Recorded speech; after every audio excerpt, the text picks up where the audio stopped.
Je vous remercie d'être présent à cette réunion et puis je vais laisser la parole à Nina qui va animer cette conférence au nom de l'équipe qu'elle représente. Et puis, je crois que c'est Lucie, va au fur et à mesure de la conférence prendre les questions des étudiants. Donc, j'invite les questions à participer à la conférence et notamment à poser des questions sur le WhatsApp du groupe, sur le WhatsApp de l'école, de manière à ce que Lucie puisse récupérer au fur et à mesure les questions. Et au fur et à mesure de la conférence, Lucie pourra intervenir. Vous lèverez la main, par exemple, et Lucie pourra intervenir pour justement poser les questions des étudiants. Nina, je vous laisse la parole. D'accord, merci. Alors, bonjour à tous. Donc, je suis Nina. Donc, bienvenue à cette première conférence. Donc, le thème abordé aujourd'hui sera le viager. Pour animer cette conférence, plusieurs intervenants sont avec nous aujourd'hui. Je laisse les membres de notre groupe se présenter et ensuite viendra le tour des intervenants qui présenteront du coup leur poste ainsi que leur rôle dans leur entreprise.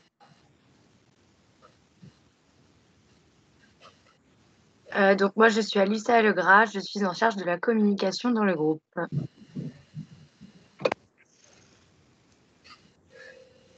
Marguerite, on ne t'entend pas. Vous m'entendez? Oui. Ok. Donc moi, c'est Marguerite Marie et je suis en charge de l'administratif dans le Donc, moi, c'est Lucie, en charge donc, de l'organisation dans le... Bonjour à tous, moi je suis Ramlatou Traoré et je suis en charge de l'administratif comme Marie-Marguerite.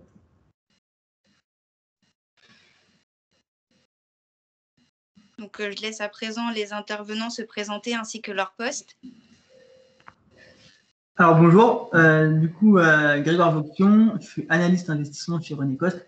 Il y a aussi également Bishoy Bolis qui est au même poste que moi. Donc Gabriel Etienne qui nous a rejoint et qui est juriste chez René Coste. Tout d'abord un petit mot, merci de nous avoir invités à cette conférence métier et puis de vous présenter le viager qui est peu connu et donc ça fait une bonne occasion du coup de vous présenter cette thématique.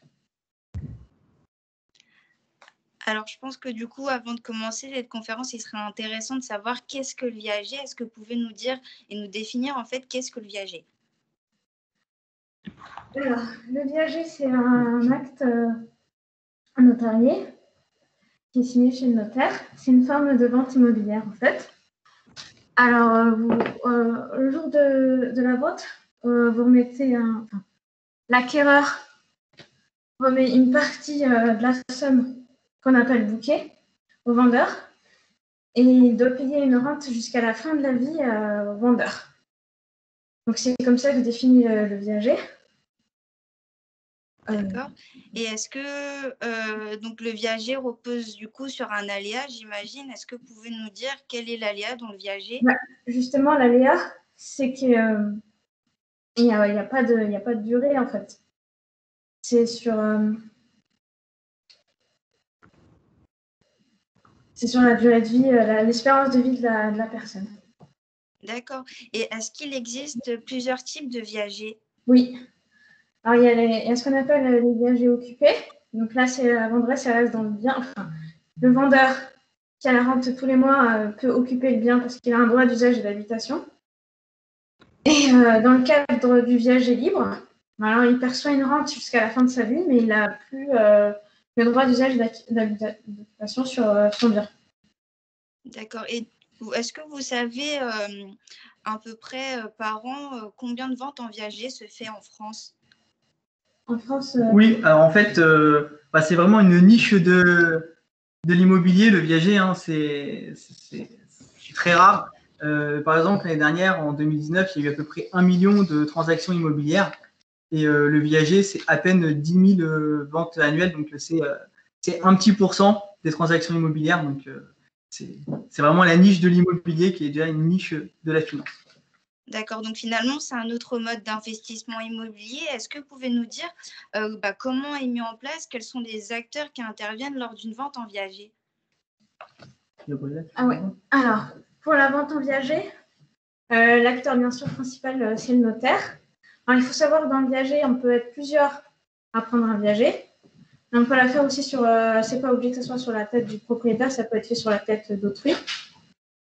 Voilà, donc pour la mise en place du viager, c'est le notaire qui prend en charge. C'est le partenaire, on va dire, entre guillemets, indispensable pour la mise en place du viager. D'accord. Et par rapport au prix, comment du coup est déterminée la vente du viager? On utilise, nous, le barème d'Aubry. Oui. C'est ce barème qui est utilisé par la Caisse des dépôts et des consignations des notaires. Donc, sur le barème d'Aubry, on a, pour chaque espérance de vie, on a un droit d'usage et d'habitation et un taux de rente qui est affecté. Alors, dans ce barème, on a, que ce soit des personnes qui vendent seules ou aussi qui veulent vendre en couple. D'accord. Donc, en fait, finalement, on ne peut pas choisir nous-mêmes le prix. Il y a vraiment un barème qui Ah oui, c'est réglementé. Oui, c'est réglementé. D'accord. Et comment on peut garantir, du coup, le paiement de la rente? Alors, il y a une hypothèque qui s'appelle privilège vendeur, qui est déposée justement le jour de la signature chez le notaire. En fait, ce privilège, il permet au vendeur qu'en cas de non-paiement de la rente, il y a une clause qu'on appelle la clause résolutoire, de faire jouer cette clause pour arrêter justement la vente et qu'il récupère son bien. Donc, du coup, ça peut permettre de faire payer les rentes et en cas de non-paiement, de récupérer les biens. D'accord. Et lorsqu'on s'engage à une vente en viager, à l'achat d'un viager, est-ce qu'on peut renoncer à l'achat de cette vente-là durant le contrat? Alors, on peut faire ce qu'on appelle renoncer. Une fois que ça a été signé chez le notaire, vous devez normalement payer la rente. Si, par exemple, l'acquéreur décide il peut revendre le viager. C'est-à-dire qu'il peut permettre à une autre personne de payer ce viager, il vend un bouquet. Donc, c'est possible de revendre son viager si on ne peut plus payer le viager, par exemple. D'accord. Et si, par exemple, j'ai envie d'acheter en viager avec Marguerite Marie, est-ce que c'est plus possible de faire du viager à plusieurs? Oui, comme je vous l'ai dit, le viager est possible à plusieurs personnes. Alors, vous n'êtes pas obligé d'être de la même famille. Vous pouvez être même une société qu'on appelle société civile immobilière. Vous pouvez être amis. Il y a vraiment… Tout le monde peut acheter. Et pareil, tout le monde peut vendre. Il faut surtout qu'il y ait une des deux personnes qui soit propriétaire du bien qui vend, ce qui est normal. D'accord. Est-ce que vous aurez peut-être un cas pratique pour que ça puisse plus nous parler à tout le monde de comment comment on procède finalement à la vente en viager du moment où on achète à la mise en place du bouquet, comme vous aviez dit? En fait, je vais vous faire un cas simple. Par exemple, si un bien vaut 100, on va dire, 100 000 euros, en moyenne, donc comme le disait Gabriela, avec le barème d'Aubry, on va avoir ce droit d'usage qui correspond en fait à la somme des loyers théoriques sur l'espérance de vie des vendeurs, qui est actualisé, qu'on retranche au prix, ce qui fait qu'on va en moyenne payer 50 un bien qui vaut 100. Et ces 50, en fait, ils sont répartis en viager occupé par un bouquet, qui est en général la somme importante qu'on paye le jour de la signature. Et le reste, on va le payer en rente sur l'espérance de vie des vendeurs. Donc, par exemple, pour un bien qui vaut 100 000 euros, en fait, on va le payer 50 000 euros. On va payer 20 000 euros tout de suite chez le notaire, le jour de la signature. Et le reste, les 30 000 euros, on va les payer sous forme de rente mensuelle à vie au vendeur. Et après, cette modulation bouquet rente peut être modifiée en fonction des besoins et de la situation des vendeurs. Mais voilà, en fait, schématiquement, c'est ça. En moyenne, on achète à moitié prix quand on achète en viager. Donc, ça peut être un peu plus ou un peu moins suivant l'âge des vendeurs. D'accord. Donc, finalement, le processus est le même qu'une vente en immobilier classique. On passe devant un notaire et du coup, finalement, le viager, ça peut permettre à des clients, à des personnes de faire des économies. Oui, par exemple, là, une dame de 74 ans, dans le barème d'Aubry, ce que je vous ai appelé barème d'Aubry, c'est ça le barème d'Aubry. Donc, pour une dame de 74 ans, le DUH, ce qu'on appelle le DUH, c'est-à-dire le droit d'usage et d'habitation, est de 50,3%. Comme il a dit, là je reprends Même exemple, un bien qui vaut par exemple 400 000 euros, on enlève 200 000 euros parce qu'on enlève ce droit d'usage d'habitation. La personne va rester dans le bien toute sa vie. Et puis après, on utilise le taux de rente qui est dans le barème pour définir la rente qui sera versée tous les mois. Et cette rente sera indexée tous les ans. Et l'indexation est de droit public. Donc, c'est obligatoire l'indexation. D'accord. D'accord. Donc, alors finalement, est-ce que vous pouvez nous dire un peu plus donc l'intérêt du viager?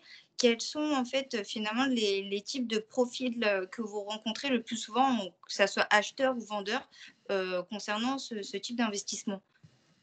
Alors, du coup, on va peut-être commencer. Effectivement, c'est un produit qui est assez intéressant à la fois pour les vendeurs, et on va en parler dans un premier temps, et ensuite on verra peut-être les avantages pour les investisseurs. Et comme vous l'avez dit, en fait, aujourd'hui, le viager s'adresse pour les vendeurs à des personnes âgées, mais c'est un large panel de la société française. Ça veut dire que justement, aujourd'hui, le rôle de nos conseillers, quand ils vont aller sur le terrain, c'est d'effectuer une étude patrimoniale du vendeur pour comprendre sa situation. Donc, de comprendre à la fois dans son patrimoine ce qu'il va avoir, donc les actifs financiers, les actifs immobiliers, éventuellement donc tout ce qu'il détient, les flux financiers donc entrants et sortants, donc les pensions de retraite, les dépenses quotidiennes, pour pouvoir moduler au mieux justement ce qu'on appelait donc tout à l'heure, ce qui définit en fait la vente, le bouquet le jour de la signature et les rentes mensuelles. Il y a aussi l'aspect familial, donc parce que aujourd'hui les vendeurs, ils ont aussi une situation des enfants, des petits-enfants, des proches, des neveux, des nièces qu'ils auront peut-être aussi envie d'aider. Et il y a aussi l'aspect fiscal à prendre en compte. Donc, ce mélange et qui fait en fait les enjeux patrimoniaux de la vente en viager sont à prendre en compte pour pouvoir aujourd'hui arriver à comprendre les besoins et les objectifs des vendeurs. Et effectivement, aujourd'hui, quand on va moduler le bouquet, la rente, ça va nous permettre de sortir en fait les objectifs des vendeurs.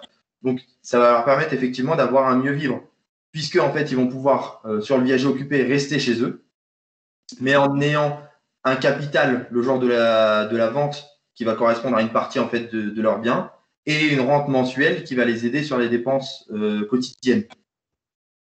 Donc, c'est les principaux les principaux avantages en fait de la vente en viager, c'est de pouvoir rester chez soi et d'améliorer son niveau de vie, tout en respectant en fait les enjeux patrimoniaux dont j'ai parlé juste avant. D'accord, donc vous faites également quand même un bilan patrimonial avant de lancer en fait dans ce genre d'investissement-là. Exactement, c'est lors du premier rendez-vous, c'est vraiment de comprendre l'objectif, la situation dans laquelle se trouvent les vendeurs, et c'est en fonction de cette étude patrimoniale qu'on module justement tout à l'heure, Grégoire vous disait qu'en fait le bien il vaut 50 et il est modulé en 20 tout de suite et 30 qui se répartissent dans le temps. Mais en fait, c'est 30, ça peut être l'inverse, ça peut être 30 tout de suite et 20 dans le temps, ou 40 tout de suite et 10 dans le temps, ou 50 tout de suite et rien dans le temps. Donc, c'est vraiment en fonction du patrimonial qui sera effectué qu'on va pouvoir moduler le prix et donc le bouquet, la rente. D'accord. Si des personnes de la classe ont des questions, n'hésitez pas à le mettre également sur le groupe. Je sais que ça peut aller peut-être, enfin, il y a peut-être des notions qui ne sont pas claires. Donc, si vous avez des questions, n'hésitez pas. Je regarde. Mais effectivement, il n'y a rien. Donc, on va pouvoir continuer. Soit on est clair, soit tout le monde dort. Mais en tout cas, on reste quand même à l'affût des questions. Non, parce que c'est vrai que quand vous dites bouquet, etc., c'est vrai que pour nous, vu qu'on a déjà un peu étudié le sujet, ça peut être clair, mais c'est vrai que pour certains, ça peut être encore une notion qui est un peu floue. Donc, j'en profite. Mais il n'y a toujours pas de questions, donc c'est pas grave. Le bouquet, c'est la somme au comptant. Donc, quand les vendeurs sortent du rendez-vous chez le notaire, c'est le montant qu'ils vont toucher. D'accord. Par contre, je vois une main qui se lève, mais je ne vois pas Il s'agit de qui? Alors, c'est moi. Ah, d'accord. Je vous ai dit que j'avais toujours des questions à poser. Hein. On y répond avec plaisir. Voilà. Juste, vous dites qu'il y a un bouquet, en fait, voilà ce qu'on appelle un bouquet généralement, enfin, la somme à payer, et puis qu'ensuite, il y a un pourcentage à payer. Donc, en prévision, on se dit, bon, bah, c'est entre guillemets, c'est un pari sur la personne, elle va vivre 80 ans, 85 ans. Enfin, je pense que pour une femme, c'est quel âge et pour un homme, c'est quel âge? J'avais envie de vous poser, puisqu'on fait un prorata, donc c'est sur une espérance de vie potentielle. La première question, donc c'était quel âge? La deuxième question, là, je peux mettre mon… La deuxième question que je souhaitais poser, c'était et si jamais la personne, elle dépasse votre prévision, entre guillemets, d'âge de vie, hein, c'est-à-dire qu'on se dit que vous faites une prévision en disant qu'elle va vivre jusqu'à 80 ans, et voilà qu'elle arrive à 85, 90, 95, voilà, est-ce que l'acheteur est obligé de continuer à payer et puis si oui, du coup, comment ça se passe pour lui? Voilà, et puis j'avais une troisième question, mais c'était aussi sur… j'ai vu qu'il existait des viagers parce que je suis allée voir un petit peu sur Internet et voilà, sur différentes agences quand même pour me renseigner. Et j'ai vu aussi que parfois c'était marqué viager limité à 10 ans. Je ne trouve pas ça, au regard de ce que vous venez de dire, ça ne me paraît pas bien légal. Ça me paraît être plutôt une vente longue ou je ne sais pas ce qu'il y a derrière. Et ça me paraissait un peu bizarre. Enfin voilà, c'était mes trois premières questions. Voilà. Alors j'ai quelques questions également. Ah, ben voilà. D'élèves. Alors, juste, je les reprends. Donc, alors, il y a une question qu'on n'a pas encore abordée, mais j'allais y venir. Donc, il y a Elsa qui demande, y a-t-il une notion de fiscalité dans le viager? Oui, alors en fait, le bouquet est… Enfin, il y a du coup déjà la problématique de résidence principale et résidence secondaire. On va parler surtout des résidences principales. C'est souvent la vente qui a lieu. C'est la plus intéressante du coup pour les vendeurs parce qu'il n'y a pas de plus-value en France sur les résidences principales. Et le bouquet est net d'impôts alors que les rentes sont légèrement fiscalisées. En fait, après 70 ans, les rentes sont fiscalisées à 30%. Alors, j'ai une autre question. Alors, donc Dylan demande, y a-t-il une date limite au viager? Non, alors il n'y en a pas, ni pour vendeurs ou acquéreurs. Après, les vendeurs, c'est vrai que à partir d'un certain âge, quand on est souvent autour des 90, 95 ans, en fait, on peut toujours vendre en viager. Ce qu'il y a, c'est que l'espérance de vie devient très faible, ce qui fait que la décote du prix du bien est aussi très faible. Et pour trouver un acquéreur potentiel pour acheter ce genre de produit, c'est compliqué parce qu'on va toujours avoir une part de risque pour une décote faible. Et donc, c'est vrai qu'à partir d'un certain âge, on peut vendre en viager, mais c'est plus difficile de trouver des acquéreurs. Parce que, comme on le disait, c'est une vente immobilière, donc il faut toujours une rencontre entre vendeurs et acquéreurs. Et par exemple, nous, on a quand même 10 000 clients vendeurs qui nous appellent chaque année, 60 000 clients acquéreurs. Et à la fin, on fait que 1500 transactions. Donc, il y a beaucoup de déçus, mais ça peut être une des causes du coup d'une non-transaction. Alors, Alors, j'ai plusieurs questions. Je ne sais pas si vous voulez les poser directement ou si vous souhaitez que je les pose. Je sais. C'est comme vous voulez, mais j'aimerais bien qu'on réponde aussi à mes questions. Oui, voilà, il y avait aussi des questions de Madame Gilles. Je n'ai pas entendu ce que vous avez dit, désolée, vous aviez dit? J'avais posé des questions, Nina, mais pour l'instant, je n'ai pas eu les réponses. On les a notées, on y arrivait. D'accord, ok, merci. Vous aviez, donc la première question, c'était par rapport à l'âge. L'âge, il n'y a pas vraiment d'âge. On peut vendre à 65 ans. Il y en a qui vendent de plus en plus jeunes aujourd'hui au vu de la situation économique. Et il y a des vendeurs, comme on le disait, qui vendent à 90, 92 ans. Disons que l'âge moyen se situe à peu près autour de 74, 75 ans. Donc ça, c'est l'âge moyen de nos vendeurs en viager. Et vous aviez aussi une question par rapport au dépassement d'âge, et ça fait partie en fait de la logique même du viager, qui est l'aléa. C'est qu'on ne maîtrise pas en fait la durée de transaction, la durée du démembrement. Donc en fait, tant que la personne n'est pas décédée, le viager continue. Maintenant, c'est ce que vous expliquiez au début, Madame Étienne, c'est que il y a une possibilité, il y a un marché secondaire qui existe à partir du moment où on souhaite plus. Ou soit qu'on n'a plus les moyens ou qu'on a une situation qui est évolutive en tant qu'investisseur, il y a un marché secondaire qui nous permet de revendre notre viager et donc de reprendre en fait le bouquet éventuellement avec la hausse du prix de l'immobilier et le remembrement, puisque la durée d'espérance de vie sera différente, de récupérer un peu ces billes. Donc, il y a ce marché secondaire-là. Et encore, notre dernière question, c'était par rapport à un viager de 10 ans. En fait, c'est pas vraiment un viager. Le viager, c'est l'aléa. Par contre, il y a des ventes qu'on appelle des ventes à terme. Et en fait, où on donne un terme au paiement, en fait, ou à l'occupation. En fait, c'est deux choses. Donc, en gros, on a un aléa sur le prix et sur l'âge. Et en fait, on peut caper les deux. Et ça s'appelle comment? C'est un nom particulier, cette association en fait, des ventes à terme. Vente à terme, d'accord. Exactement. Donc, ce soit sur le terme, ça peut être sur le paiement, donc sur le paiement de 10 ans, donc ça sera des mensualités et non plus des rentes puisque c'est défini. Et l'occupation peut être à vie comme elle peut être limitée dans le temps. D'accord. Et l'âge, aujourd'hui, l'âge que vous prenez en référence, c'était la dernière question que j'avais posée. C'est pour une femme ou pour un homme? Il n'y a pas d'âge référence. En fait, nous, nos tables, elles sont faites en fonction de l'âge. Ce qu'on vous expliquait juste avant par rapport au barème de Brie, c'est que chaque âge a son espérance de vie théorique. Et de son espérance de vie théorique, en ressort le droit d'usage et d'habitation, donc qui correspond au loyer théorique qu'on retire du prix d'achat. D'accord, ça veut dire que vous considérez qu'une personne qui a 74 ans aujourd'hui n'a pas forcément la même espérance de vie qu'une personne qui en a 80, qui en a 65, c'est ça? Bien évidemment, c'est ça. D'accord. Et après, du coup, le barème de Brie se situe entre les tables INSEE et les tables actuarielles. Donc après, ça dépend en fonction des âges. On est plus ou moins loin de l'un ou de l'autre, mais voilà, on est entre les deux. Et il faut savoir qu'un vendeur en viager vit en moyenne 2 ans de plus que des clients normaux, enfin que des personnes qui ne vendent pas en viager. Donc ça s'explique notamment pour deux choses. C'est que les gens qui vendent en viager, en général, ils se sentent quand même en forme. Ils ont envie de profiter de leur retraite, de voyager, etc.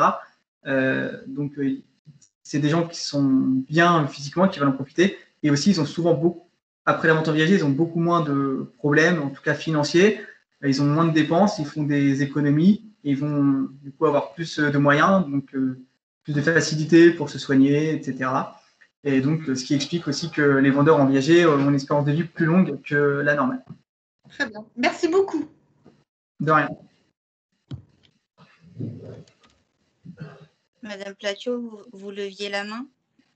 Oui, d'ailleurs, j'ai mis la question dans la conversation. Oui, je voulais savoir s'il y avait d'autres critères que l'âge. Est-ce qu'on prenait en compte, par exemple, l'état de santé de la personne? Est-ce qu'il y a d'autres critères que l'âge qui sont pris en compte? Non, c'est l'âge.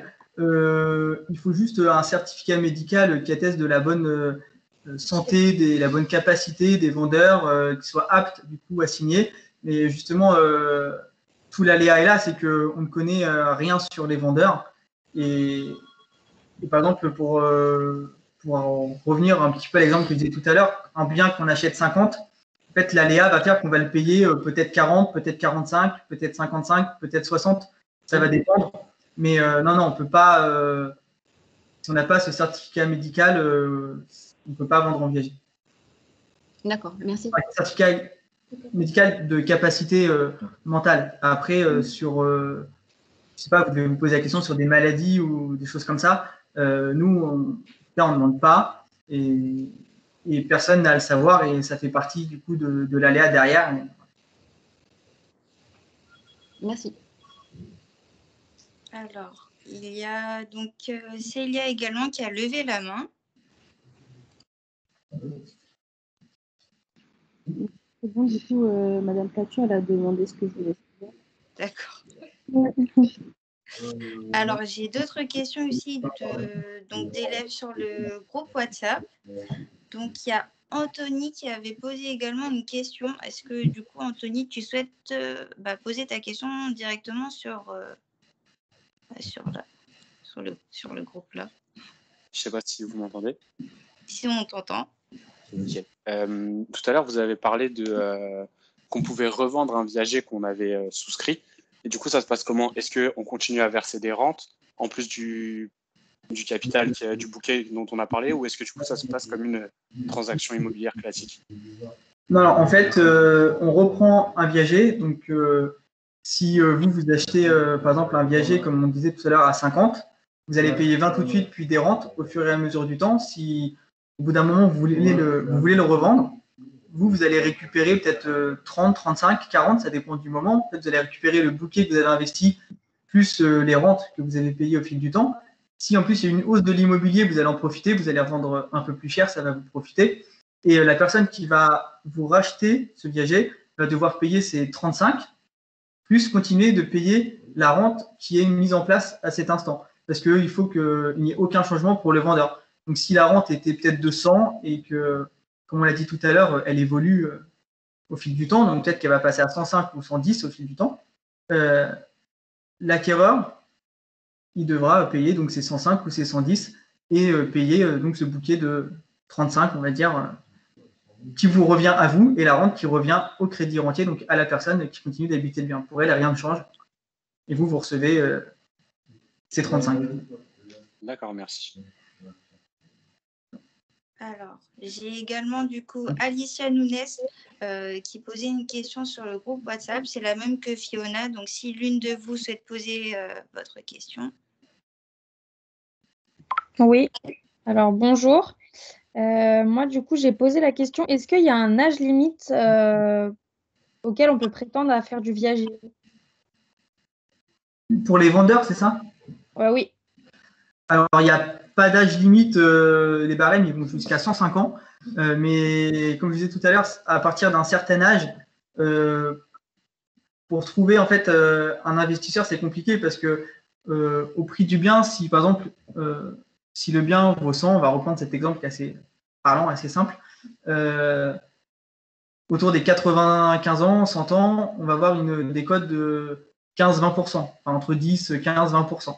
Tu sais qu'on va payer 85 le bien, plus les frais additionnels qui s'ajoutent, comme les frais d'agence, les frais de notaire, on va arriver pas loin des 100. Ce qui fait que l'investisseur a assez peu d'intérêt à investir pour un bien qui va être occupé. Il y a quand même cet aléa du temps, parce que même si on a 95 ans, ça peut durer 2, 3, 5, 8, 10 ans. Maintenant, il y a quand même beaucoup de centenaires. Et c'est vrai que c'est un frein important pour les investisseurs. Et payer presque le même prix un bien qui est occupé pour une durée indéterminée qu'un bien libre, c'est la principale difficulté pour que des investisseurs se positionnent. Mais après, c'est possible. Il n'y a pas d'âge. On peut tout le temps vendre en viager. D'accord, merci. Non. Alors, j'ai Célia qui lève la main, sauf si tu as oublié d'enlever. En fait, je voulais savoir, parce que tout à l'heure, je vous posé la question, et vous avez dit qu'après, du coup, ça devenait, enfin, je sais plus, je me rappelle plus trop, mais en gros, vous avez dit, vu que c'était un truc mensuel, et que c'était une mensualité qui était fixe, entre guillemets, vous avez dit que c'était plus une rente, mais c'est-à-dire que la rente, en gros, c'est quelque chose qui n'est pas régulier, en fait. Si. En fait, la rente, elle est mensuelle. C'est que quand on dit... Le montant de la rente, elle n'est pas régulière. Enfin, c'est pas régulier. En fait, c'est la durée où il y a un aléa. Ouais, ça, j'ai compris. Ouais, ça s'appelle rente. Et quand on met un terme, ouais. Il n'y a plus d'aléa, ça s'appelle une mensualité, c'est tout. Mais c'est la seule différence. En fait, c'est le terme qui change en fonction s'il y a un aléa sur la durée ou pas. S'il y a un aléa, ça s'appelle une rente viagère. Parce que viager, ça veut dire à vie, donc il y a cet aléa sur le temps. Alors que mensualité, c'est comme pour un prêt, hein, du coup, c'est fixe et donc ça s'appelle mensualité. C'est tout. Ok, j'avais mal compris. Merci beaucoup. Non, c'est peut-être mal exprimé aussi. C'est un peu notre jargon, donc désolé si on a utilisé des termes un petit peu. Non, ça va, pour le coup, on comprend bien. Spécifique. Alors, j'ai ensuite Gléran qui souhaitait poser une question. Ah, bah, j'ai aussi Dylan. Bah, comme vous voulez. Moi, ça ne me dérange pas. Bah, Dylan, je t'en prie. Alors, moi, je voulais savoir s'il y avait une fiscalité qui était avantageuse en cas de décès. Pour qui? Pour les héritiers. Du vendeur? Oui, exactement. Bah, en fait, du coup, les vendeurs, ils héritent plus, puisque si les parents ont vendu leurs biens, c'est l'acquéreur au moment du décès qui redevient 100%, enfin plein propriétaire du bien.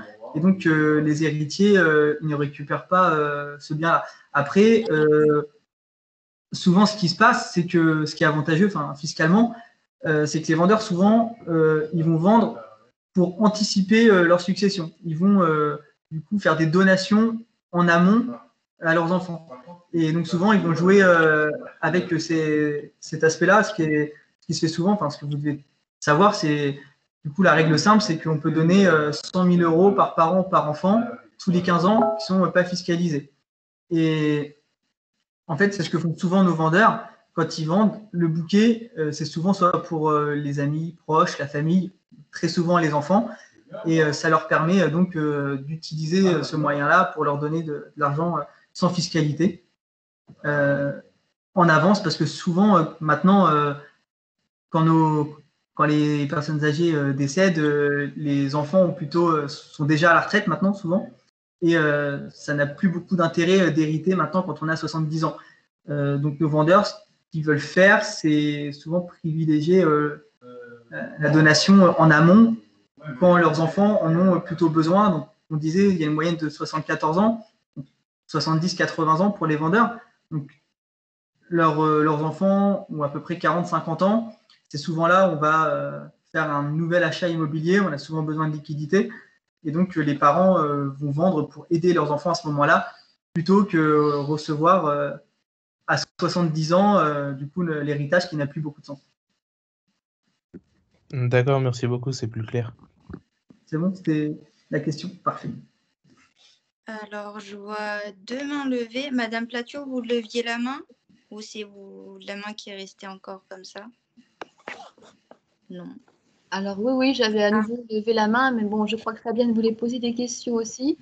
Moi, je demandais quel est le montant moyen d'une vente en viager, et est-ce que ça concerne davantage des maisons, des appartements? Quels sont les types de biens concernés? Alors, la vente moyenne, c'est pour un bien à peu près de 200 000 euros. Après, du coup, nous, on est présent sur toute la France. Donc, forcément, quand on est Paris, Île-de-France, la moyenne est beaucoup plus élevée parce que le prix de l'immobilier est bien plus élevé. Après, dans les métropoles, centre-ville, bah, c'est souvent plus des appartements, mais c'est vrai que pour nous, l'ensemble des ventes, les maisons sont bien plus représentatives que les appartements. Merci. Alors, j'avais également Mathilde qui levait la main. Merci. J'aimerais savoir qui est-ce qui fixe le prix de chaque rente. Alors, en fait, c'est ce qu'on a un peu dit tout à l'heure, ça va se faire en fonction donc, de la valeur du bien, d'une part. Ensuite, de l'âge des vendeurs, qui va nous permettre de déduire ce droit d'usage et d'habitation. Donc, la somme des loyers théoriques sur leur espérance de vie qui est actualisée, qu'on retranche du prix. Et derrière, il va y avoir sur le bien tout à l'heure de 100. Quand on paye 50, si par exemple on paye 0 de bouquet, on va devoir diviser ces 50 de rente sur l'espérance de vie des vendeurs, en gros. Donc, en fait, ça va être le montant de la rente à payer sur l'espérance de vie des vendeurs, à peu près, parce qu'après, il y a un petit calcul d'actualisation qui va un peu modifier, mais en gros, c'est ça. Mais du coup, les vendeurs n'ont absolument pas leur mot à dire s'ils veulent augmenter ou baisser ce prix. Bah, ouais, vas-y, Gabriela.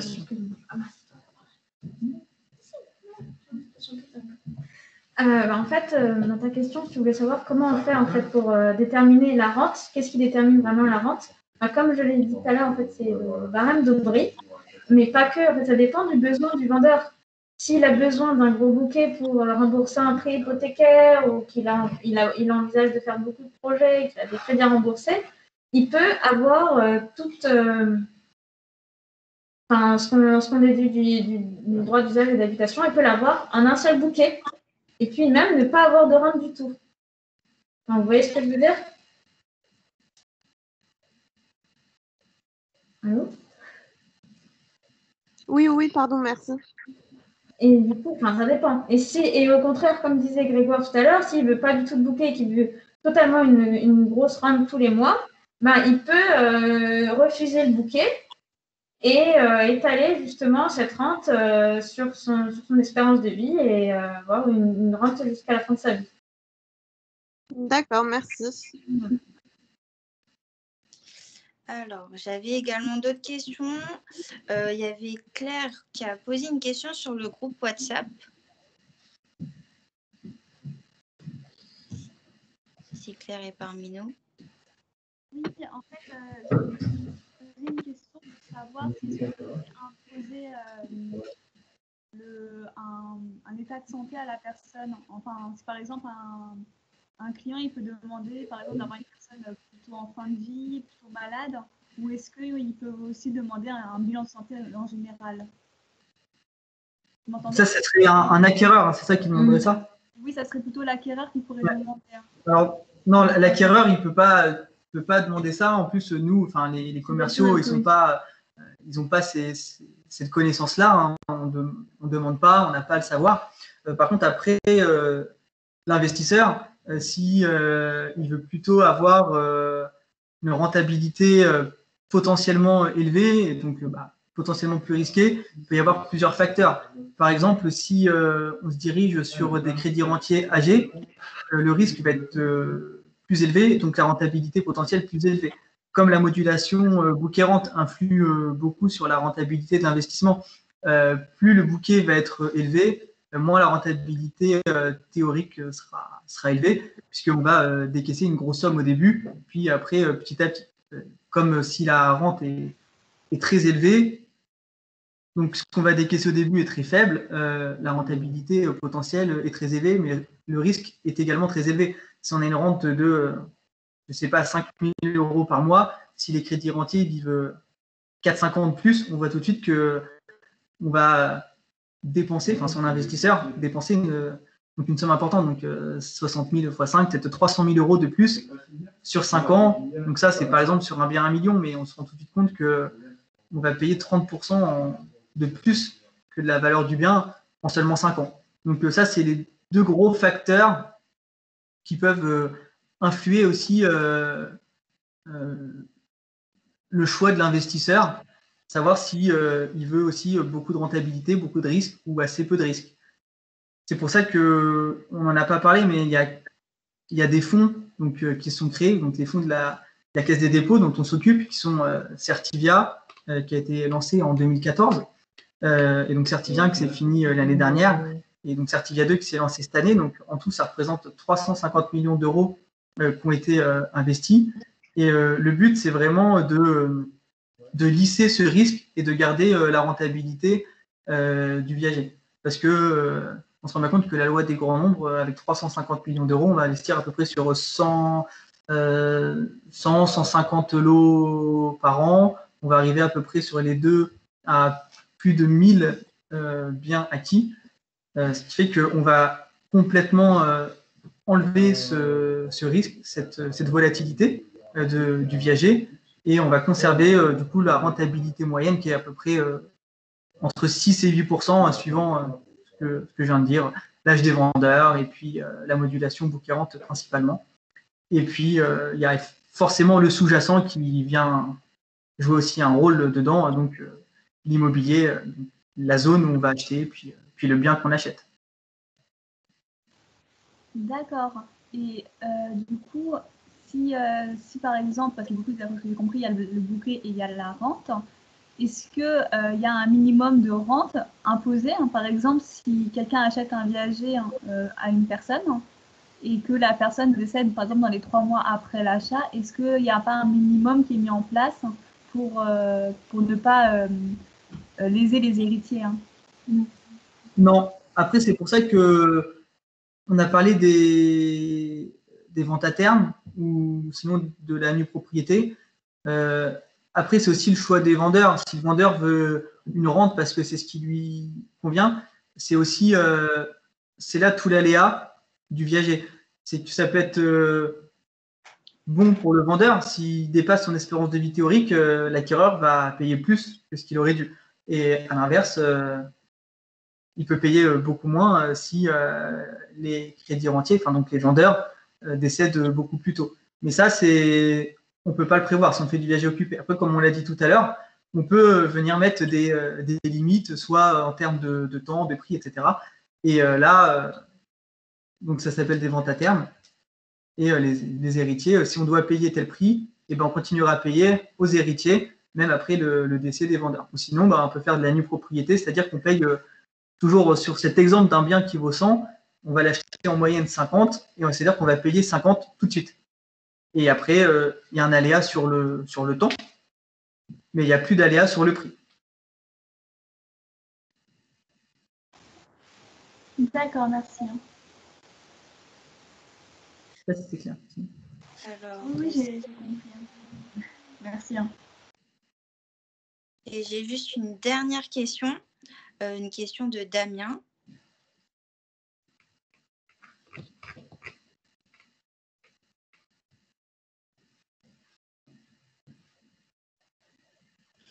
D'accord. Damien demandait, on peut prétendre au viager même si on a des faibles revenus ou on doit obligatoirement avoir un CDI? Alors, je vais commencer à répondre. Après, je laisserai, je pense, la main à Gabriela qui est experte là-dedans. Mais pour le viager, en fait, tout le monde peut acheter. Après, ça dépend. Il y a des biens à très faible valeur qui vont du coup proposer un très faible bouquet ou une très faible rente. Donc, après, il y en a pour tout le monde. Il y a des biens à 20 000 € au départ ou des biens à plusieurs millions. Donc, il y en a après pour tout le monde. Mais souvent, en fait, en viager, après Gabriela rentrera, je pense, un petit peu plus dans le détail parce que c'est important, c'est intéressant. On peut très difficilement emprunter en viager. Donc, c'est vrai que il faut pouvoir payer les rentes et qui implique quand même des revenus suffisamment importants pour pouvoir payer ses rentes. Et en fait, le viager, nous, on a quand même beaucoup de clients qui sont des professions libérales et ils vont avoir, on sait, une très faible retraite à la fin. Et en fait, ils utilisent le viager comme retraite complémentaire. Que eux, après, à la fin, au moment de leur retraite, nos vendeurs, il y a aussi beaucoup de professions libérales parce que souvent des médecins, ils passent de, je sais pas, peut-être 10 000 € par mois à une retraite de 2 000, et sauf qu'ils continuent à avoir les mêmes niveaux de vie. Ça, c'est de toute façon assez courant chez tous nos clients. Et donc, ils vont décaisser beaucoup de leur épargne. Et un moment arrive où l'épargne, il n'y en a plus énormément. Et ils se posent la question de comment faire pour continuer à vivre comme ils le font. Et donc, en fait, ils vendent en viager pour pouvoir continuer à vivre comme ils l'ont toujours fait. Et par exemple, ça, c'est un type de client qu'on a beaucoup, c'est les professions libérales, aussi bien dans les vendeurs que dans les acquéreurs qui, du coup, se constituent une retraite complémentaire. Voilà. Sinon, après, pour plus de détails, Gabriela va détailler. D'accord, merci. Désolé, j'avais un problème de connexion. Merci, Nina. C'est pas grave. Alors, toi, tu demandais, en fait, est-ce que c'est obligé d'avoir un CDI pour faire un viager? Comme l'a dit Grégoire, on a tout type de produits. Donc, mais aujourd'hui, quand même, il faut savoir que, comme on vous l'a dit, le viager, c'est sur toute la vie du vendeur. Donc, il faut être capable de payer une rente sur 10-15 ans minimum. Donc, la solvabilité, elle est très importante, bien sûr. Et aujourd'hui, on est bien sûr très à cheval là-dessus, que ça soit un justificatif d'apport pour montrer que l'acquéreur a les moyens de payer le bouquet ainsi que la commission d'agence, mais aussi les frais des notaires. Et en plus des professions libérales, il faut quand même une personne, oui, il faut un CDI de préférence. D'accord, merci beaucoup. Et sur les profils des acheteurs, c'est vrai que vaut mieux, l'intérêt du viager, c'est d'investir quand vous êtes entre guillemets trentenaire pour pouvoir récupérer votre bien quand vous avez 50-55 ans. Donc il y a des personnes, et je vois beaucoup de dossiers passer, on a quand même beaucoup de personnes qui ont moins de 30 ans qui achètent, mais ces personnes-là, elles ont déjà elles ont déjà un bon bagage au niveau des études et aussi elles montrent beaucoup de justificatifs de solvabilité. Mais on a tout profil. C'est vrai qu'on a des personnes de moins de 20 ans, des trentenaires, des quarantenaires, mais on a des personnes quand même de plus en plus jeunes qui achètent aujourd'hui. Et c'est un bon point pour eux. Ils ont d'ailleurs compris en fait à cet investissement. Donc en moyenne, c'est plutôt des personnes qui ont aux alentours de 30 ans, c'est ça? Oui, les trentenaires. Ouais. D'accord. Ok, merci beaucoup. Voilà. Alors, le viager dans la conjoncture économique actuelle, est-ce que vous pouvez me dire, est-ce que c'est vraiment raisonnable d'acheter un bien en viager en cette période de crise? Bah, pour moi, oui. Hein. Après, la crise, elle est surtout financière. On voit les marchés financiers qui sont très volatiles. Là, on achète quand même quelque chose de tangible. C'est vrai qu'après l'immobilier, il y a aussi des crises, mais souvent, la durée du viager fait qu'on va enjamber ces cycles immobiliers. Et en tout cas, depuis l'après-guerre, sur une période moyenne d'un viager, le prix de l'immobilier n'a jamais baissé. Donc, c'est quand même un investissement sécurisé. Et donc, je pense que c'est effectivement une bonne solution d'investissement. Par contre, c'est vrai que comme le dit Gabriela, il faut pouvoir payer le bouquet. C'est compliqué d'emprunter. Il faut pouvoir payer donc les rentes mensuelles. Donc, c'est vrai que ça ne s'adresse pas forcément après à tout le monde, mais il y a des viagers, comme je le disais, très abordables. Après, ça dépend vraiment où on veut investir. Si on achète des biens de petite taille ou des grosses maisons, enfin voilà, il y a tout, mais et donc je conseille vivement le viager. D'accord. Est-ce que vous avez pu constater une évolution par rapport au viager? Est-ce que les Français ont davantage recours du coup à ce mode d'investissement? Alors, en fait, avant, ça se faisait beaucoup. C'était le principal moyen de retraite. Après, ça s'est beaucoup perdu. Ça augmente. Il y a une petite augmentation tous les ans, mais c'est pas très important. C'est quelques pourcents par an, peut-être 5%. Voilà. Comme je disais au début, il y a 8-10 000 ventes annuelles, donc ça représente très peu de ventes, mais il y a une petite augmentation et on espère qu'il y en aura plus. Mais en tout cas, ça augmente. D'accord. Alors, j'ai Fiona qui a une question. Fiona.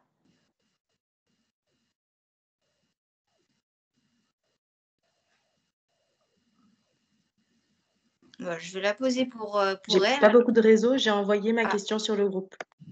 D'accord. Alors, du coup, Fiona demandait, est-ce que les héritiers du vendeur ont leur mot à dire avant l'achat en viager? Est-ce qu'ils sont informés en amont? Parce qu'on ne peut pas déshériter ses enfants. Donc oui, donc elle voulait savoir, donc, est-ce que les héritiers ont leur mot à dire lors de l'achat en viager? En fait, souvent, c'est une décision un peu collégiale, familiale. Souvent, les parents en parlent aux enfants. Après, comme on l'a dit à un moment, c'est vrai que les vendeurs, quand ils font ça, souvent, soit ils vont vouloir faire des donations aux enfants, soit ils vont vouloir rembourser des crédits, soit ils ont des très faibles retraites et ils doivent donc avoir des revenus complémentaires. Donc souvent, très souvent, la famille est au courant et c'est un projet qui se réfléchit ensemble. Donc voilà. D'accord. Après, ils n'ont pas d'obligation à le dire. À le dire à leurs enfants ou à leur famille, mais nous, dans la majorité des dossiers, c'est quand même des ventes où la famille est au courant et en fait, c'est vraiment une vente avec un besoin, une situation, et ça répond en fait à leurs besoins et souvent c'est aussi pour aider les enfants, donc ça arrive qu'ils ne soient pas au courant. Voilà. Non, je veux dire que c'était dans le process aujourd'hui qu'on fasse enfin aujourd'hui, nos conseillers experts en viager, quand ils s'adressent aux personnes âgées, on essaie vraiment de faire entrer la famille, les personnes de confiance et des personnes qui sont au courant du viager. Enfin, on essaye de d'enfermer toujours la famille. Enfin, on essaye, on fait de sorte. On demande toujours à savoir s'il y a des enfants et toujours savoir s'ils sont d'accord ou si au moins ils sont au courant. Donc, voilà. D'accord, merci. Madame Platio, vous aviez une question? Oui, je rebondis sur ce que vous disiez auparavant. Comment se fait-il, comment expliquez-vous que la pratique du viager était plus courante auparavant? Alors, en fait, avant, c'est qu'il n'y avait pas la retraite. Donc, c'était le principal moyen d'avoir une retraite. Et maintenant, ça se démocratise, mais on en parle peut-être un peu plus. Il y a de plus en plus d'acteurs, il y a un petit peu plus de ventes. Et c'est vrai que le problème des retraites en France commence à être compliqué. Et le viager est une des solutions possibles pour y répondre. Merci. Alors, du coup, moi, je rebondis sur ce que Madame Platio a dit. Alors, quel est, selon vous, l'avenir du viager? Comme je viens de le dire, c'est vrai que ça fait partie des solutions à ce problème de retraite en France. Les gens vivent de plus en plus vieux, l'espérance de vie augmente, les retraites diminuent et ensuite, plus on vieillit, plus les dépenses deviennent importantes, notamment la santé. Beaucoup de nos clients ont besoin d'aide à domicile ou sinon doivent partir en EHPAD, voilà, et après être restés chez eux, mais voilà, souvent c'est une question qui revient très souvent. Le prix moyen pour aller en EHPAD, c'est 3 000 € par mois. Et tout à l'heure, on parlait de comment qualifier cette rente. Souvent, en fait, ces 3 000 €, ça revient très souvent dans les projets des vendeurs qui savent que si à un moment, ils doivent quitter leurs biens, ils diront forcément un EHPAD et ils s'arrangent pour que leur retraite, plus la rente, plus la majoration en cas de départ, correspondent à peu près à ces 3 000 €. Puisque après, il faut pouvoir payer ces 3 000 € tous les mois. Et si on ne peut pas, on doit piocher dans l'épargne. Et après, ça va quand même assez vite. Et après, il y a des clients qui s'en rendent compte plus tard. Mais voilà, eux, c'est ceux qui font du viager, souvent anticipent. Donc, je pense que ça devrait continuer à croître. Voilà, il y a des fonds comme Certivia qui ont été lancés par la Caisse des dépôts qui sont là aussi pour ça, pour démocratiser le viager, pour que tout le monde en parle. Et il y a aussi d'autres acteurs qui arrivent. Alors après, c'est des fonds aussi institutionnels qui font de la nue propriété, qui ne font pas de viager. Mais ça ressemble, hein, puisqu'on reçoit tout de suite. Mais voilà, comme ça, il y aura de plus en plus d'acteurs institutionnels. Et je pense que ça peut être que positif pour l'évolution des ventes en viager en France. D'accord, donc pour vous, il sera intéressant à l'avenir. Et qu'est-ce qu'on pourrait mettre en place pour le rendre alors plus attractif?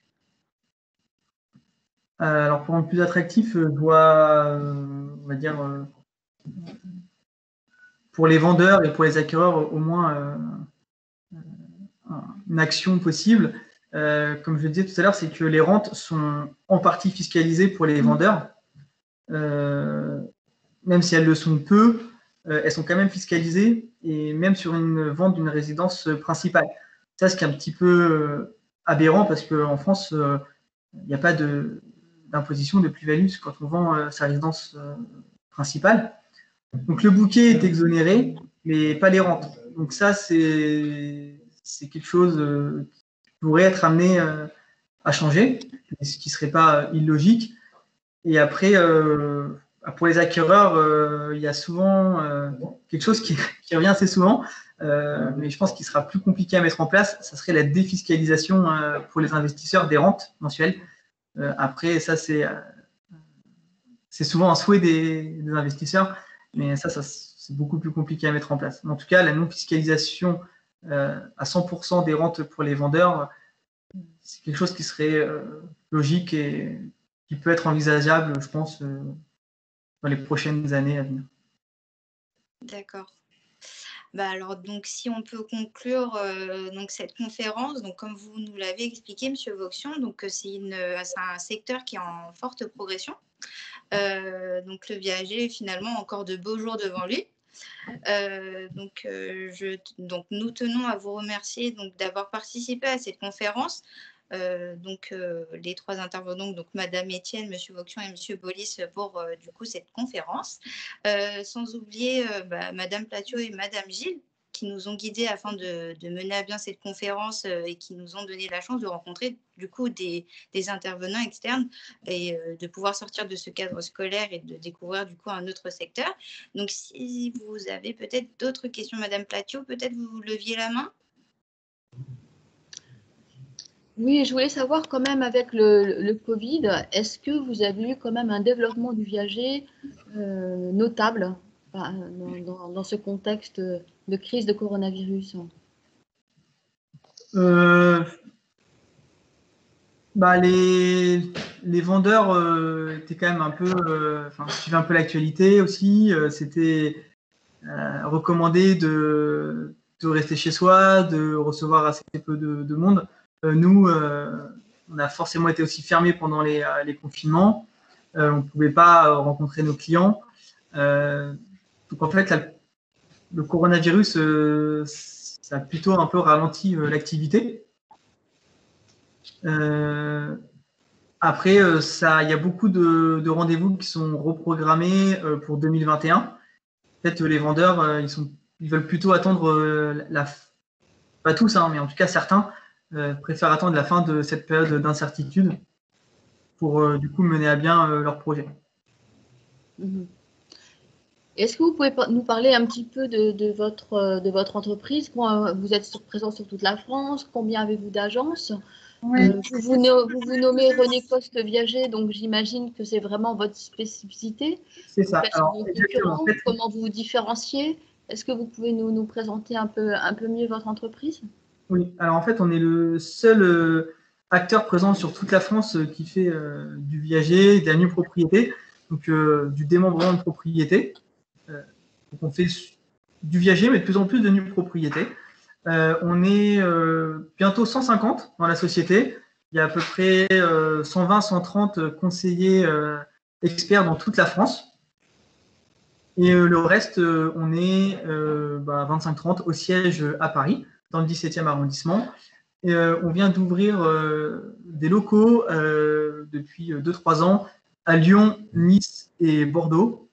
Voilà, où les clients peuvent aller et puis aussi nos conseillers peuvent aller. Après, tous les effectifs sont au siège à Paris.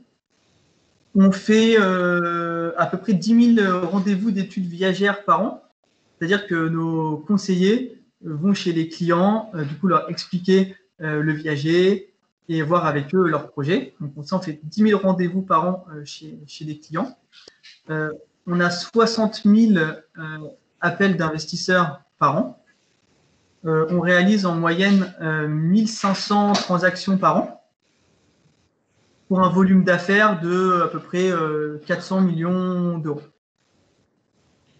Et vous avez d'autres divisions où c'est essentiellement ce que vous dites, c'est de viager la nue propriété, ou vous faites aussi de la transaction immobilière classique? Ah non, on ne fait pas du tout de transactions immobilières classiques, on fait seulement des transactions en démembrement de propriété. D'accord. Donc viager occupé, nue propriété, vente à terme occupée, vente à terme libre, viager libre. Voilà. J'avais une question par rapport au viager occupé, viager libre. C'est quelque chose que vous avez évoqué au tout début de votre intervention. Et quel est le pourcentage en viager? J'imagine que quand c'est viager libre, ça veut dire que c'est une personne qui est en EHPAD ou elle n'est plus dans sa maison, c'est ça, hein? C'est ça. Voilà.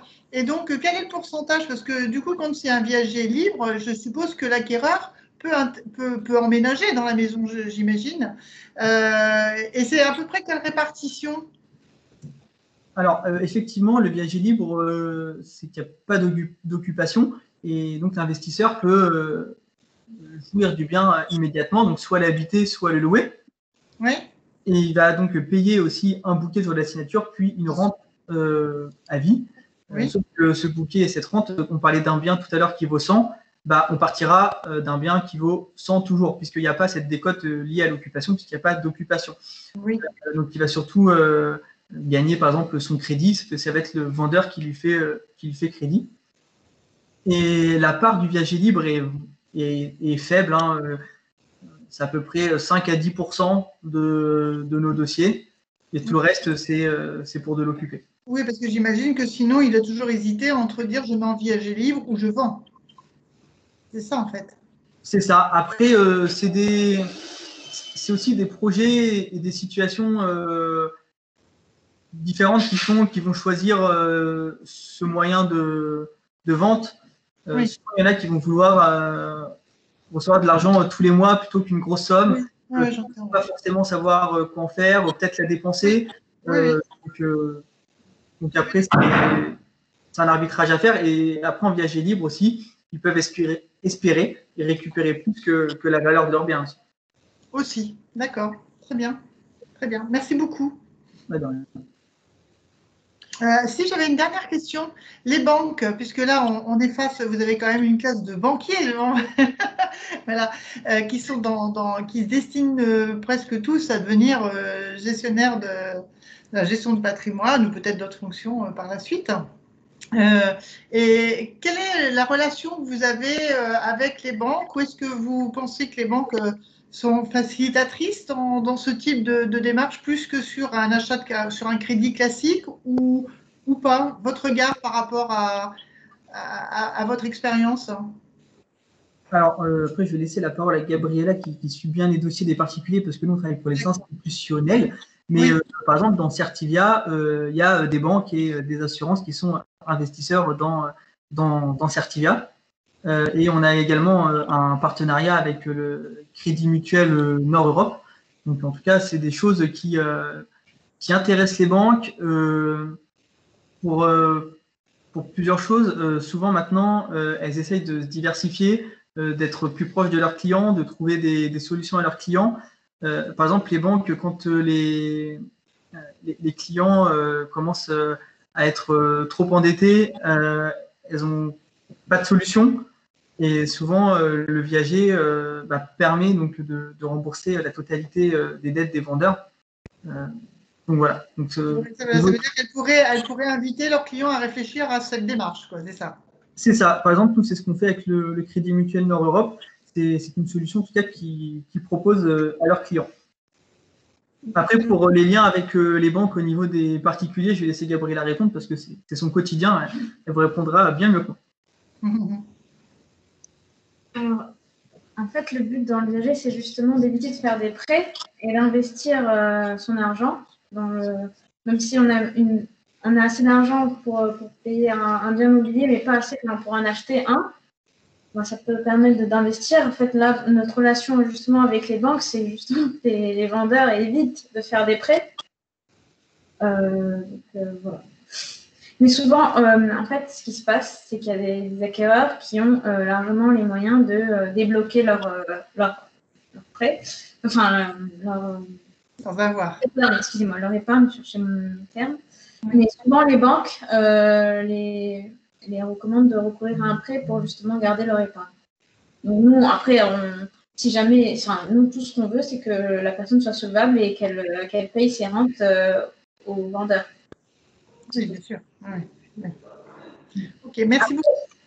Si on voit qu'elle a une faible solvabilité et qu'on voit qu'elle a un recours à un prêt, souvent on n'est pas très confiant sur ce type de dossier. D'accord. Okay. Donc ça veut dire qu'en fait, pour un acquéreur, grosso modo, il faut quand même qu'il ait les liquidités pour pouvoir payer au moins le bouquet sur ses fonds propres, c'est ça? C'est ça, exactement. D'accord. Ok. D'accord. Merci beaucoup.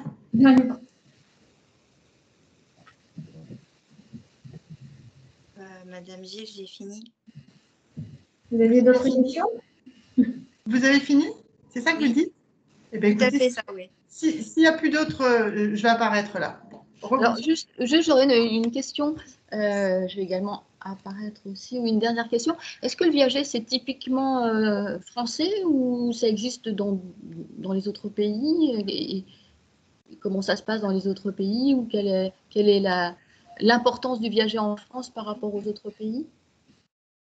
Alors, c'est plutôt typiquement français. Ça se fait un petit peu en Belgique, par exemple, ou aussi en Espagne, où ils peuvent faire des contrats un petit peu similaires. Il y a aussi en Angleterre un fonds institutionnel qui ressemble au viager, enfin, qui fait des acquisitions aussi en viager. Sinon, c'est vrai que c'est très franco-français. Et si je me trompe, enfin, je pense pas, mais si Gabriela reprend moi, mais du coup, ça a été peut-être mis dans le Code civil en 1804. Donc, c'est vrai que c'est très franco-français. On a encore des articles du Code civil de cette époque-là qui réglementent le viager. On a l'article 1905-1910 du Code civil qui réglementait déjà le viager à cette époque et qui réglemente encore le viager. Et comme on l'a dit auparavant, c'était une manière d'avoir une retraite. Donc, tout le monde avait un viager. Aujourd'hui, ça reprend doucement, mais sûrement. Voilà. Et je voulais aussi, elle avait posé une question tout à l'heure sur l'avenir du viager. Donc, en fait, on a aujourd'hui ce qu'on appelle un département notaire qui permet justement d'avoir un réseau de notaires qui ont fait beaucoup d'informations, de consultations avec eux pour justement qu'ils puissent nous recommander auprès de leurs clients et être présents sur toute la France et avoir plus de visibilité pour les notaires. Ok. D'accord. Merci beaucoup. S'il y a des questions, on va clôturer. Est-ce qu'il y a encore des questions? Il ne me semble pas. Ce qui serait bien, c'est comme on a l'habitude, hein, si vous voulez, nos intervenants, ils voient la conversation. Vous voyez la conversation ou pas? Alors, si vous êtes en haut de votre écran, vous avez en haut afficher les participants et à côté masquer ou afficher la conversation. Vous voyez en haut de l'écran? Afficher la conversation, ça tout en haut. Afficher, c'est comme dans une bande dessinée. Donc, vous avez une barre qui apparaît sur la droite. C'est ça. Oui. Donc, vous affichez, c'est la conversation en fait. Hein. Donc, ce que je vous propose, c'est si tout le monde a terminé, c'est de clôturer cette conférence. Et puis, si dans la classe, il y en a qui veulent mettre un petit mot à l'attention de nos, voilà, de nos invités et qui ont animé cette conférence, surtout, voilà, allez-y si ça vous a fait plaisir. Il y a une question à laquelle on n'a pas répondu. Vous en avez déjà un, mais peut-être qu'il y en aura plus. Pardon, vous vouliez dire, excusez-moi? Il y avait une question sur le côté, justement, à laquelle on n'a pas répondu. Il y a une question, alors allez-y. Quand un vendeur décède soudainement, comment ça se passe pour le déménagement de l'acquéreur? Est-ce qu'il y a un avantage d'achat? Alors, quand il y a un vendeur qui décède, en fait, justement, aujourd'hui, on essaye toujours d'avoir une personne de confiance pour justement être alerté lorsqu'une personne, un vendeur décède. Donc, souvent, c'est le notaire ou une personne de la famille nous contacte. Comme ça, on peut lui dire au notaire qui contacte l'acquéreur ou nous aussi, on peut contacter l'acquéreur. Et je ne comprends pas la suite de la question. Est-ce qu'il y a un avantage d'achat? En fait, non, il n'y a pas d'avantage d'achat, hein, c'est ce que vous disiez tout à l'heure, puisque si la personne décède, la personne devient propriétaire. Oui, en fait, de toute façon, déjà, dès la signature chez le notaire, il devient déjà propriétaire, mais il ne peut pas occuper le bien. Donc là, il devient pleinement propriétaire. Voilà, ça, son avantage. Et puis là, je regarde, je pense qu'il y avait une deuxième question. Non, là, je crois que c'est des merci. Des remerciements. C'est des remerciements. Voilà, donc en général, je laisse toujours libre cours à tous ceux qui veulent pour écrire un petit mot pour vous remercier.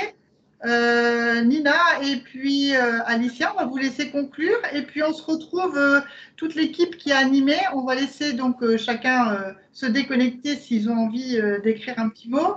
Vous pouvez vous déconnecter à tous et toutes. Bonne soirée, sauf à ceux qui ont animé.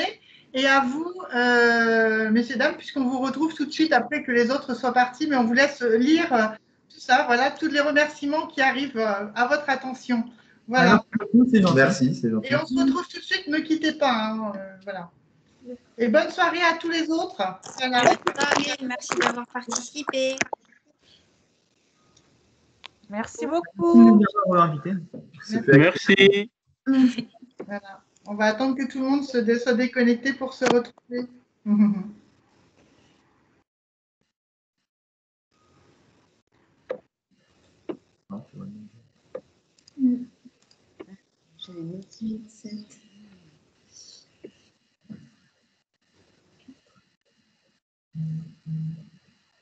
Je pense qu'il ne reste plus que nous. Voilà. Voilà, je ne sais pas si vous avez pu prendre une photo, une impression écran pour la newsletter ou pour votre dossier. C'est peut-être l'occasion. Eh ben, ça peut être l'occasion, je vais me déconnecter pour que vous soyez fous. Allez-y.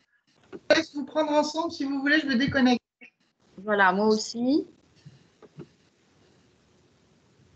Prenez-vous en photo. Ah, il faut qu'on soit tous les trois. Alors, ils vont faire un imprimé écran. Ils vont faire un imprimé Voilà, écran. si vous pouvez être tous les trois, voilà, les trois intervenants. Voilà, allez-y. Dites-nous quand vous avez fait votre imprimé écran. C'est bon pour vous? C'est bon. Ouais, alors on va revenir. Et je Voilà. propose ici d'arrêter l'enregistrement, Fabienne. Oui, arrête, oui, on est sur le débrief, oui, bien sûr. Voilà.